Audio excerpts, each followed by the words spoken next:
ধরুন আপনার বাচ্চা বা আপনার বাড়িতে সবচেয়ে যে ছোট, সে নিজের মতো একা একা খেলাধুলো করছে, কিন্তু হঠাৎ করেই যদি আপনি দেখেন যে সে কারোর সাথে কথা বলছে বা সে আপনাকে জানাচ্ছে যে সে শুধু একা নয়, তার সাথে আরও একজন রয়েছে, আপনার কি সেটা বিশ্বাস হবে?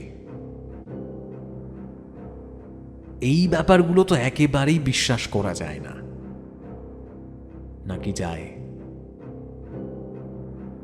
আজ আমি প্রথমেই আপনাদের এমন কিছুই শোনাবো। কেমন আছেন সবাই? আশা করি সবাই খুব ভালো আছেন, নিজের খেয়াল রাখছেন, পরিবারের খেয়াল রাখছেন। আমি জো, এবং আমাদের চ্যানেলের আরও একটা এপিসোডে আপনাদের সকলকে স্বাগত জানাই। দেখতে দেখতে আমাদের অনেকগুলো এপিসোড হয়ে গেছে। আমরা কোথায় ভেবেছিলাম যে এত অভিজ্ঞতা পাবো, বাট প্রত্যেক দিন কিন্তু আপনাদের অভিজ্ঞতা পাচ্ছি, এবং এত অভিজ্ঞতা পেয়েছি। আমি সবসময় চাই যে এরমভাবে অভিজ্ঞতা আসতে থাকুক, যাতে আমাদের যে এই প্ল্যাটফর্মটা, আমরা যে গল্প শোনানোর যে প্রচেষ্টা, সেটা যাতে চলতে থাকে এরমভাবেই। যারা আমায় প্রথমবারের জন্য শুনছেন তাদের জন্য নমস্কার। আমি জো, পেশায় একজন রেডিও জকি, নেশায় গল্প শোনাতে পছন্দ করি কিছু আমার, বাকিটা আপনাদের। অ্যাকচুয়ালি গল্প বলা ভুল হবে, আসলে সবটাই একেবারে সত্যি অভিজ্ঞতা, কিছুটা আপনার জীবনের, কিছুটা আমার। আপনি যদি চান আপনার জীবনে যে কোনো রকমের অভিজ্ঞতা আমার সাথে শেয়ার করতে পারেন, আপনাকে শুধু লিখতে হবে অথবা রেকর্ড করতে হবে। আমি শিওর আপনি জানেন কি করতে হবে। আপনি আপনার অভিজ্ঞতা আমার ফেসবুক পেজের ইনবক্সে পাঠাতে পারেন, কিংবা আপনি আমায় সোজা মেল করতে পারেন। হ্যাঁ, তবে একটা জিনিস মাথায় রাখবেন, শুধুমাত্র যে ভয়ের অভিজ্ঞতা হতে হবে এমন কিন্তু একেবারেই নয়। নিজের জীবনের যে কোনো রকমের এক্সপিরিয়েন্স আপনি আমার সাথে শেয়ার করতে পারেন। আজ আপনার জন্য রয়েছে দুজনের এক্সপিরিয়েন্স। প্রথমেই আমি আপনাদের শোনাবো অরুণাভর পাঠানো একখানা অভিজ্ঞতা, এবং তারপরেই আপনাদের জন্য রয়েছে শান্তনুর পাঠানো আর একটা অভিজ্ঞতা। শান্তনু কদিন আগেই আমাদের সাথে একটা অভিজ্ঞতা শেয়ার করেছে, ইভেন অরুণাভও কয়েকদিন আগে আমাদের সাথে একটা অভিজ্ঞতা শেয়ার করেছিল। তাদেরই অভিজ্ঞতা আমি শোনাবো। আমি আর কথা বাড়াচ্ছি না, সোজা অভিজ্ঞতায় চলে যাব। প্রথমেই শুরু করছি অরুণাভর পাঠানো অভিজ্ঞতা দিয়ে।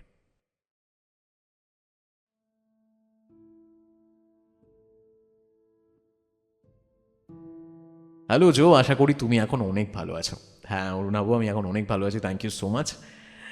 আজ আরেকটা অভিজ্ঞতা তোমায় বলবো। তোমাকে তো আগেই বলেছি যে আমার বাবার কর্মস্থল বার্নপুরে ছিল। সেই সূত্রে আমার ছোটবেলাও ওই বার্নপুরেই কেটেছে। বার্নপুর হলো আসানসোলের মধ্যে একটা ছোট্ট জনপদ। তবে যেহেতু এই শহরের অনেকটাই জুড়ে রয়েছে একটা স্টিল কারখানা, সেই জন্য এই জায়গা মোটামুটি ডেভেলপড এবং সাজানো। আর এর কৃতিত্ব সেই 1918 সালে ব্রিটিশদের এবং পরে স্টিল অথরিটির। সেই জমানার এখনও অনেক কনস্ট্রাকশন, যেমন bungalow, staff quarter, park, community hall, এই সব সমানভাবে বিরাজমান। আমি যখনকার ঘটনা বলছি, আমি তখন অনেকটাই ছোট। ওই যে বললাম বাংলো, তো এমন অনেক বাংলো আছে বার্নপুরে। সেখানে বেশিরভাগ ওই অফিসার র্যাঙ্কের লোকজনরাই থাকতো। ওই বাংলোগুলোর বাইরে অনেকটা জায়গা জুড়ে বাগান থাকতো, আর সেখানে ওই বিকেল নাগাদ অনেক বাচ্চারা খেলা করতো। তো এমনই আমার এক কাকা সেই রকমই একটা বাংলোতে থাকতো, এবং মূল ঘটনা তাকে নিয়েই। একদিন বিকেলে কি হয়, ওই বিকেলে সেই বাংলোর সামনে বাচ্চারা খেলাধুলো করছিল, ওই ফুটবল জাতীয় কিছু বোধহয়। তো হঠাৎ করেই কাকা দেখে যে একটা ছোট বাচ্চা খুব কাঁদছে, আর একটা কুকুর সেই বাগানের একটা বেল গাছের দিকে তাকিয়ে এক সুরে ডেকে চলেছে। ছোট্ট একটা 4-5 বছরের বাচ্চা কাঁদছে, সেটা দেখে কাকা তাকে জিজ্ঞেস করে যে কি হয়েছে। ততক্ষণে বাকি বাচ্চারাও তাকে ঘিরে ধরেছে। এবার সেই যে বাচ্চাটা যে কান্না করছিল, সে যা বলল তাতে কাকা ভীষণ অবাক হয়, আর তার সাথেই ভয় পেয়ে যায়। সে বলল, দেখো না কাকু, ওই ওই গাছতলায় বলটা চলে গেছিল। আমি আনতে গিয়ে দেখি একটা অদ্ভুত দেখতে দাদু গাছের ওপরে বসে আমার দিকে কিরম যেন বড় বড় চোখ করে ভয় দেখাচ্ছে। ভয়ে আমি বলটাই আনতে পারলাম না, দেখো দেখো। তো কাকাই বাচ্চা ছেলের কথা শুনে গাছের দিকে তাকায়, কিন্তু কিচ্ছু দেখতে পায় না। সেই বেল গাছে কিচ্ছু নেই, কেউ নেই। কিন্তু অবাক করা ব্যাপার এই যে সেই কুকুরটা কিন্তু সেই বেল গাছের দিকে তাকিয়ে একই রকম ভাবেই ডেকে চলেছে, আর বাকি বাচ্চারাও কিচ্ছু দেখতে পায়নি। এটাও আশ্চর্যের। যাই হোক, সেদিনের মতো কাকা সব বাচ্চাদের বাড়ি ফিরে যেতে বলে এবং পরে লোকমুখে যখন এই ঘটনাটা প্রচার হয়, তারপর থেকে কিন্তু সেই এরিয়াতে, ওই বাগানের মতো জায়গাটায় বাচ্চাদের আনাগোনা বন্ধ হয়ে যায়। এবার এই ছিল অভিজ্ঞতা। এবার প্রশ্ন কিন্তু ওঠে, সেই বাচ্চাটা সত্যি কাউকে দেখেছিল নাকি সবটাই মনের ভুল?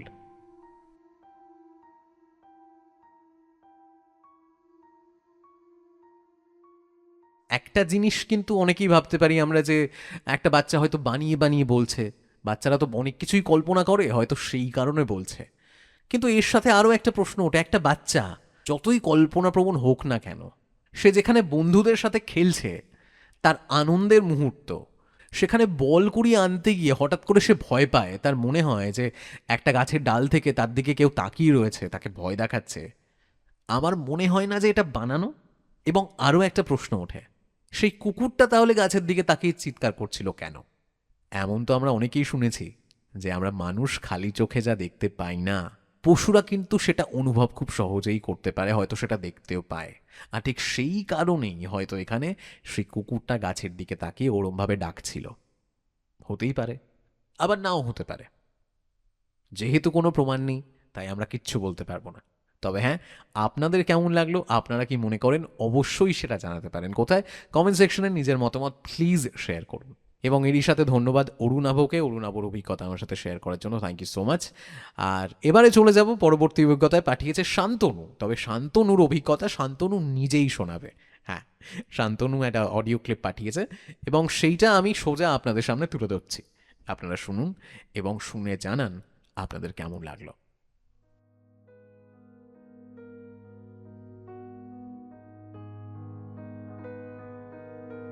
হ্যালো যৌদা, বেহালা শখের বাজার থেকে আমি শান্তনু দে বলছি। এর আগে আমি দুটি অভিজ্ঞতা তোমার সাথে শেয়ার করেছিলাম, যে দুটি ঘটেছিল একটি আমার বন্ধুর সাথে, একটি আমার পিসির বাড়িতে। তো সেই দুটোই ছিল একটু ভৌতিক অভিজ্ঞতা। তো সেই দুটো আমি তোমার সাথে শেয়ার করেছিলাম এবং তুমি সেই অভিজ্ঞতা দুটোই একটি তোমার ফেসবুক পেজে এবং একটি তোমার ইউটিউব চ্যানেলে তুমি শেয়ার করেছিলে। তো সেই কারণে দাদা, তোমাকে আমার তরফ থেকে অসংখ্য ধন্যবাদ জানাচ্ছি এবং তোমার চ্যানেলে সকল শ্রোতাদের আমার তরফ থেকে অনেক ভালোবাসা। তো আজকেও দাদা আমি ভাবলাম যে তোমার সাথে আমি একটি অভিজ্ঞতা শেয়ার করি। তো এইটা কিন্তু কোনো ভৌতিক অভিজ্ঞতা না, এটি বলতে পারো যে ঈশ্বরের কৃপা। তো সেই ধরনের একটি অভিজ্ঞতা তোমার সাথে আমি শেয়ার করছি। তো আগেই বলে রাখি, আমি কিন্তু মা কালীর অনেক বড় ভক্ত একজন, মানে আমার ইষ্টদেবী কালী। তো সেটি আমি এই দেবীর হয়তো আশীর্বাদই পেয়েছিলাম, সেটা দেবী আমার ইচ্ছাটা একটা পূরণ করেছিলেন। তো সেই নিয়ে আজকে অভিজ্ঞতা তোমার সাথে আমি শেয়ার করছি। তো ঘটনাটা 2023 সালের। তো সেই বছর, তো তার আগে থেকে মোটামুটি 2020 সালের পর থেকেই নৈহাটির যে বড় মা, তো সেই বড় মাকে নিয়ে অনেক পোস্ট, অনেক ফেসবুকে অনেক কিছু আমি দেখতাম ভিডিও। তো সেই থেকেই বড় মার ব্যাপারে আমি জানতে পারি। তার আগে জানতাম না, যদিও এই ফেসবুক থেকেই জানতে পারি বড় মার ব্যাপারে। তো অনেকেই যায় দেখতাম, কিন্তু যেহেতু 2020 সালের পরে কোভিড, তো এই সমস্ত সিচুয়েশান ছিল বলে তখন আর যাওয়া হয়ে ওঠেনি। হয়তো মা চাননি বলেই যাওয়া হয়নি। সবই তো বলে ঈশ্বরের কাছে পৌঁছাতে গেলে সেই স্থানের যদি দেব বা দেবী যদি না চান, তো সেখানে তুমি কিছুতে পৌঁছাতে পারবে না। তো হয়তো তার জন্য যাওয়া হয়নি। তো 2023 সালে আমরা ভেবেছিলাম, আমার বাড়িতেও যেহেতু কালী পূজা হয়, তো কালী পূজার পরের দিনকে আর কোথাও যাওয়া হয় না, কারণ সারা রাত্রি জেগে উপোস করে পুজো টুজো করা এইসব করে অনেক রাত্রি হয়ে যায় শুতে শুতে। তো পরের দিন তো যাওয়া হয়ে ওঠে না। তো ভেবেছিলাম যে 2023 সালে ভাইফোঁটার দিনে, তো আমি একটা বন্ধু আমার থাকে নৈহাটিতে, ভাই বলতে পারো। তো সে ভাইকে জিজ্ঞাসা করেছিলাম যে বড় মায়ের কি বিসর্জন হয়ে গেছে? তো ও বলে যে না, এখনও পর্যন্ত বড় মায়ের বিসর্জন হয় হচ্ছে তোমার ভাইফোঁটার ঠিক পরের দিনকে। ভাইফোঁটা পর্যন্ত বড় মা ওখানে ঘটের সুতো দিয়ে বড় মাকে বেঁধে রেখে নিত্য পূজা হয়। মানে ভাইফোঁটার পরের দিনকে মায়ের বিসর্জনের পূজা হয়, তারপরে মায়ের বিসর্জন ক্রিয়া হয়। তো তার জন্য বললো যে না মা, বড় মার এখনও তুমি দেখতে পারবে আসলে। তো আমরা সেই মতোই, আমি মানে বাবা মা আমরা তিনজনে প্ল্যান করি যে তাহলে আমরা ভাইফোঁটার দিনেই বড় মার দর্শনে যাব। তো সেই মতোই যাওয়া। তো যাওয়ার পরে তো বড় মায়ের দর্শন করলাম, কিন্তু আমি ফেসবুকে এরকম দেখতাম অনেক পোস্ট যে অনেকে করতো বড় মার কাছে গেলে বড় মার যে ভোগ প্রসাদ সেটা পাওয়া যায়, অর্থাৎ ওই পোলাও আলুর দম এরকম যে প্রসাদ দেয় সেটা পাওয়া যায়। তো আমরা তো মনে ইচ্ছাই ছিল যে যাব, গিয়ে বড় মা নিশ্চয়ই কৃপা প্রসাদ পাবো। কিন্তু যাওয়ার পরে জানতে পারলাম যে ওই বছরটা এতটাই ভিড় হয়েছিল, তো ওরা হচ্ছে মানে প্রসাদ মানে মানুষের মধ্যে বিলিয়ে পেরে উঠছিল না। তো সেই কারণে ওনারা কালী পূজার পরের দিন পর্যন্ত প্রসাদ বিতরণ করেছেন সকলের মধ্যে, কিন্তু ভাইফোঁটার দিনে সম্পূর্ণরূপে প্রসাদ বিতরণ বন্ধ রেখেছে। তো এটা আমরা ওখানে গিয়ে জানতে পারলাম। তো মনে মনে আমার একটু খুব একটা মানে মানে একটা হয় না মনের মধ্যে যে যে আমি জানি যে তোমার কাছে গেলে সকলেই প্রসাদ পায়, কিন্তু আমরা পেলাম না, এরম একটা মনের মধ্যে হচ্ছিল। তো সেই মতো তা যাই হোক, বড়মারকে দর্শন করে ওখানে আরও কয়েকটি কালী পূজা হয়, সেগুলো সব কিছু দেখি। তো আমরা চলে আসলাম ট্রেনে করে শিয়ালদা। এবার শিয়ালদা থেকে আমার বাড়ি যেহেতু শখের বাজার, তো শিয়ালদা থেকে আমরা 21 নম্বর 21/1 বলে একটা বাস আছে, তো সেই বাসে করে আমরা বাড়িতে আসি। তো সেই বাসে আসার পথে তো কালীঘাট পড়ে। তো আমি কালীঘাটের সামনে দিয়েই আসছি, তো বাসে করে আসছি। ঠিক কালীঘাটের কাছে আসার পর না আমার হঠাৎ করে মনের মধ্যে হলো, মানে মা কালীকে আমি প্রণাম করলাম দূর থেকে বসে, ওই গেটটা দেখতে পেলাম, মেন গেট যেটা। তো তারপরে মনে মনে মাকে বলতে বলতে আসছি যে যে মা, তোমার কাছে গেলাম আর তোমার প্রসাদ আমি পেলাম না। তো সবাই তো বলে তোমার কাছে গেলে নাকি তোমার প্রসাদ সবাই পায়, কেউ না পেয়ে ফিরে আসে না। তো আমরা পেলাম না, আমরা কি এতই মানে এত দুর্ভাগ্য? আমার তো এরকম মনে মনে ভাবতে ভাবতে আসছিলাম। হঠাৎ করে দেখলাম আমার কাছে ফোন বেজে উঠলো। ফোন বাজতেই আমি ফোনটা রিসিভ করলাম। তো দেখলাম যে আমাদের পাশের বাড়ির একজন আছেন, মানে পাশের বাড়ি বলতে আমাদের পাশের পাড়াতে, ওনারা চক্রবর্তী পরিবার। তো ওনাদের বাড়িতেও কালী মূর্তি আছে, কালীঘাটের মা কালী প্রতিষ্ঠিত আছে। তো আমি বলে রাখা যে আমি পার্ট টাইম হিসেবে মানে একটা ওই ঠাকুরের যে অঙ্গরাগের কাজ, আমি সেই কাজও করি। তো ওনাদের বাড়িতে গত 10 বছর ধরে আমি অঙ্গরাগের কাজ করে আসছি। 2013 সাল থেকে শুরু হয়েছিল, তো 23 সালে, তো সেই বছর 10 বছরই প্রায় পূর্ণ হতে যায়। তো আমি 10 বছর ওনাদের বাড়িতে অঙ্গরাগ করছি প্রত্যেক বছর। তো ওই বাড়ির যে আমি মামি বলি ওনাকে সম্পর্কে, তো সেই মামি আমাকে ফোন করেছে। ফোন করে বলছে যে তুই কি বাড়ি আছিস? আমি বলছি না, আমি তো বাড়ি নেই। তখন বলছে যে তুই কোথায়? আমি বললাম এই আমি বাড়ি ফিরছি, এক জায়গায় গিয়েছিলাম, বাড়ি ফিরছি। তা বলছে তুই একটা কাজ কর, তাহলে বাড়ি ফেরার পথে আমার বাড়িতে একটু ঘুরে যা। আমি বললাম যে আচ্ছা ঠিক আছে। তো আমি যাওয়ার পথে মা বললো চল তাহলে আমিও যাই, দুজনেই তাহলে একবারে কি বলছে দেখি, শুনে নিই, তাহলে আর বাড়ি চলে যাবো একেবারে। বাবা বাড়ি চলে এসেছিলো, আমরা দুজন গেলাম। যাওয়ার পরে মামি দেখি আমাদেরকে বলো ওপরে চলো। ওপরে নিয়ে যাওয়ার পরে দেখি একটা টেবিলের মধ্যে অনেক প্রসাদ সাজানো। আমি বলছি যে কিসের প্রসাদ গো এগুলো? মানে প্রসাদ কেন বুঝতে পারছি, যেহেতু মালসা টালসার মধ্যে সাজানো ছিল, তো সুন্দর করে যেরকমভাবে মানে ঠাকুরকে ভোগ প্রসাদ নিবেদন করা হয় না, মালসা ভোগ যাকে বলা হয়, ওই ধরনের ছিল। তো বলছে যে তোর মামা আজকে কালীঘাটে তোর মামার একজন জানা পরিচিত আছে, তো ওনাদের আজকে ভান্ডারা ছিল। তো মামা পুজো দিয়েছিল, তো বলেছিল যে মামার জন্য একটা যাতে মালসা প্রসাদ দেওয়া হয়। তো ওই কারণে তো আমি তো জানি যে প্রসাদ তো নিজেরা একা একা মানে গ্রহণ করা উচিত না, প্রসাদ সবার মধ্যে বিতরণ করে মানে সবার মধ্যে বিলিয়ে প্রসাদ গ্রহণ করা উচিত। তো এই কারণেই তোকে বললাম যে তুই আয়, এসে একটু মায়ের প্রসাদ নিয়ে যা।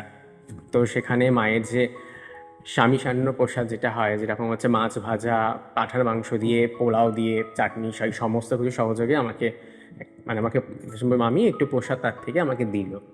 তো এটাই হয়তো মায়ের কৃপা। আমি যেহেতু ওখানে পাইনি বড় মার কাছে প্রসাদ, বড় মাকে মনে মনে বলেছিলাম যে আমি পেলাম না, সবই তো এক, যিনি কালী তিনি বড় মা, সবই তো একই। তো হয়তো মা কালী এক জায়গায় পেলাম না প্রসাদ ঠিকই, কিন্তু আর এক জায়গা থেকে ঠিক তিনি প্রসাদ আমাকে জোগাড় করে দিয়েছিলেন। তো এটাই আজকের ঘটনা, মানে অভিজ্ঞতা, একটা অভিজ্ঞতা আমার একটা। তো এরম ধরনের অভিজ্ঞতা আমার সাথে আরও কিছু ঘটেছিল, সেগুলো আমি আবার পরে বলবো, কারণ এত কিছু বলতে গেলে অনেকটা বড় হয়ে যাবে। তো যার জন্য আমি এখানেই শেষ করছি আজ এই অভিজ্ঞতাটা। আর যদি ভালো লেগে থাকে তাহলে এটা সবার সাথে তুমি শেয়ার করো। এটা অবশ্যই একটু অন্যরকম অভিজ্ঞতা, সবাই ভৌতিক অভিজ্ঞতা বেশি শেয়ার করে, আমি শুনি সবার থেকেই, কিন্তু এটা আমার মনে হলো একটু অন্যরকম অভিজ্ঞতা। তুমি তোমার ইউটিউব চ্যানেল হোক কি ফেসবুক পেজ হোক, তুমি শেয়ার করবে সকলের সাথে। তো এই অগ্রিম ধন্যবাদ জানিয়ে আজকে এই অভিজ্ঞতা আমি শেষ করছি। বেশ অন্যরকমের একটা অভিজ্ঞতা, বেশ সুন্দর, খুব ভালো লাগলো শুনে। দেখুন, একটা কথায় বলে না যে বিশ্বাসে মিলায় বস্তু তর্কে বহুদূর, ঠিক ঠিক ওই রকমই। আপনি যদি ভাবেন যে এটা কমপ্লিটলি কোইন্সিডেন্স, হতে পারে কোইন্সিডেন্স, কিন্তু যদি আপনি বিশ্বাস করেন যে না, সত্যি মায়ের ভোগ, মা কি নিজের সন্তানকে না খাইয়ে থাকতে পারেন, সেই ব্যাপারটাই হয়তো এখানে হয়েছে। বেশ বেশ অন্য রকমের এবং বেশ সুন্দর একটা অভিজ্ঞতা। শান্তনুকে জানাই অসংখ্য ধন্যবাদ এই অভিজ্ঞতাটা শেয়ার করার জন্য। Thank you so much Shantanu. তা এই ছিল আমাদের দুখানা অভিজ্ঞতা। আচ্ছা, আজকের অভিজ্ঞতা শেষ করব, তবে তার আগে জাস্ট কয়েকটা কথা একটু বলতে চাই। আমরা এই যে অভিজ্ঞতাগুলো শোনাচ্ছি, প্রথমত আমি আপনাদের সবার কাছে রিকোয়েস্ট করি যে আপনারা কিন্তু একেবারেই নিজের জীবনের বা শোনা পরিবারের কারোর থেকে শুনেছেন সেই রকম কোনো এক্সপিরিয়েন্স শেয়ার করুন। সব অভিজ্ঞতা যে প্রচণ্ড ভয়ের হতে হবে এমন কিন্তু কোনো কথা নেই। হতে পারে আপনি ছোট্ট কোনো ব্যাপারে ভয় পেয়েছেন, হয়তো আপনি একটা স্বপ্ন দেখেছেন তাতে ভয় পেয়েছেন, হয়তো আপনি রান্নাঘরে বাসন ধুচ্ছেন, হঠাৎ করে আপনার পেছনে বাড়িরই কোনো মেম্বার এসছে, তাতেই আপনি চমকে গেছেন, এটাও হতে পারে। আপনি আপনার জীবনের যে কোনো রকমের এক্সপিরিয়েন্স শেয়ার করতে পারেন, খুব হাড়হিম করা কিছু হতে হবে এমন কিন্তু কোনো ব্যাপার নেই। দ্যাটস অল, এইটুকুই বলার ছিল। এবং আমি আবারও আপনাদের ধন্যবাদ জানাতে চাই আপনাদের অভিজ্ঞতা আমার সাথে এইভাবে শেয়ার করার জন্য। আমি আশা করি এভাবেই আমি আপনাদের সাথে অভিজ্ঞতা শেয়ার করতে পারবো এবং নিজেদের অভিজ্ঞতা নিজেদের সাথে ভাগ করতে পারবো। Thank you so much. আজকের মতো গল্প আড্ডা এখানেই শেষ করছি। সবাই খুব ভালো থাকবেন এবং নিজের খেয়াল রাখুন। Thank you.